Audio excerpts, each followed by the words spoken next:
Researchers at the University of East Anglia have made a breakthrough in understanding head and neck cancers. The study was funded by a charitable trust set up by Tony Long from Lowestoft just before he died from a rare form of cancer 7 years ago. Kim Riley reports. He'd had the chemotherapy then, and it was beginning to take its toll. They were childhood sweethearts, soulmates during almost 40 years of marriage. Tony Long died 6 years after a malignant tumour was diagnosed in a salivary gland in the neck. Slowly grew as a lump that got more and more uncomfortable and painful. And eventually he went to the doctor and he sent him for a biopsy. There's not a big awareness of this kind of cancer, particularly in mouth and throat cancer. People are not aware of it early enough. And when it is diagnosed, it is seen to be a very aggressive type of cancer. A UEA study published today has identified previously unknown enzymes that influence the growth of tumours. Research funded by the trust Tony Long set up shortly before he died. We hope that the information that this sort of study can provide will help in the greater understanding of what makes a cell a cancer cell, and ultimately if that can lead to help in understanding diagnosis, prognosis for patients, and ultimately if that can lead us in a direction towards a new treatment, then that would be fantastic. Tony Long's widow and their 2 daughters are now proudly steering the trust set up in his name. He was a very private man in a lot of ways. And he never broadcast his illness. He kept it very much to himself. And he would find it difficult to sort of stand up and say, look, this is what I did. So I'm glad that I can do it for him. Janet Long ending that report from Kim Riley. Another boy has been arrested and bailed by police investigating a fire attack on a church in the Fens. St Mary's at Westry near March was severely damaged in the fire a week ago. 2 boys aged 14 and 16 have already been questioned. Now a 13-year-old will also answer bail next month. An investigation's underway after a pilot was forced to crash land a light aircraft in Essex. The Marchetti plane came down in a field at Rettendon. The 49-year-old pilot had taken off from North Weald Airfield a few minutes earlier. He was unhurt in the crash. A controversial fence which stops people getting to an historic quayside in Essex may soon have to be taken down. The District Council says the fence at Mistley is excessive. It's using special planning powers to get rid of it. No fence, no fence, no fence. From the moment it was put up 18 months ago, it's caused a public outcry. Erected by the quay's owner, Trent Wharfage, the 2-metre-high fence ended centuries of public access to the River Stour. Last October, coastguards had to use bolt cutters to rescue 4 people from the water after a boat capsized. Now, Tendring Council is taking action. Since the fence went up, it's been a very contentious issue. We've had motions to council, and both Essex County Council and Tendring District Council have been committed to assisting residents in getting the fence down, and we've found a way forward and taken action today.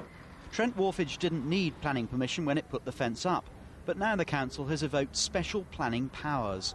What it means is, should this fence be damaged and need to be repaired, or if it needs a lick of paint, the company in future will have to apply for planning permission. Planning permission which is highly unlikely to be granted. Campaigners who fought long and hard to have the fence removed sense the end could be nigh. It's tremendous news. It came complete surprise to me. So, yes, I'm delighted, and I think Tendring District Council should be really applauded. Is this the beginning of the end for the fence? It may well be. It'd be great if it was. I think there's quite a lot of work to do yet to achieve that. Trent Wharfage declined to comment. It's insisted the fence is needed for health and safety reasons, but soon it may find it has to take it down. Richard Daniel, BBC Look East, Mistley.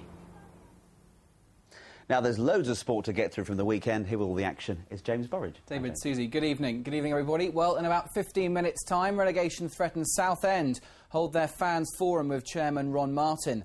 Top of the agenda will be the club's perilous financial situation, a tax bill of over £400,000.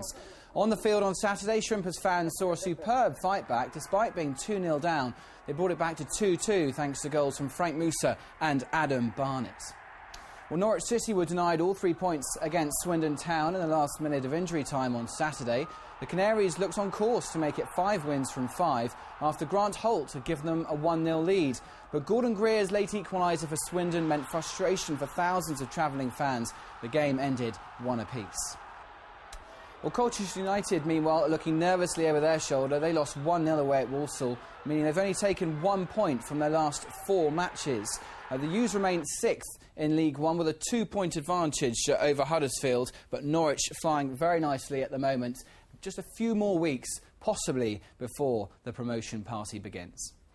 There's nothing quite like playing at home, especially if you're going to be given a present like this by your opponents. It's a moment poor old Barnsley keeper Luke Steele will want to forget. It proved the decisive goal on Saturday and helped Ipswich draw clear of the relegation threat. If you're a fan at Ipswich Town, you get used to inclement weather, but Portman Road's been the rainbow in their stormy season. If it wasn't for 14 games unbeaten at home, they would be fighting for survival. As everyone will say, it's draw, draw, draw. Too many draws, otherwise we'd have been in the playoffs. And how encouraging have you been with the results at home? I'm happy with them. Yeah, I'm quite hopeful. Fingers crossed. The home faithful didn't have to wait long to see Town go ahead. 4 minutes after kick-off, Barnsley keeper Luke Steele misjudging this dash out of the box. Pablo Canyago looked to capitalise. Daryl Murphy in the right position to finish the job. Barnsley only tested the Blues keeper in the second half. The visitors' effort on goal in injury time not enough for the visitors. 3 points for Ipswich and 3 home wins on the bounce. It's been so important to us because obviously we've let ourselves so many times down away from home, so it's been massively important, particularly in front of our own supporters. You know, we just need to give our loyal fans who travel away something to shout about, but it's given us a foundation to try and stabilise the club, because if we weren't getting victories at home, then we would be in trouble. Up next for Ipswich, a home tie with Plymouth, who want to breach Fortress Portman tomorrow night. Kate Riley, BBC Look East. Well, staying with Ipswich, on tonight's late kick-off, you can see an interview with Town legend Paul Mariner.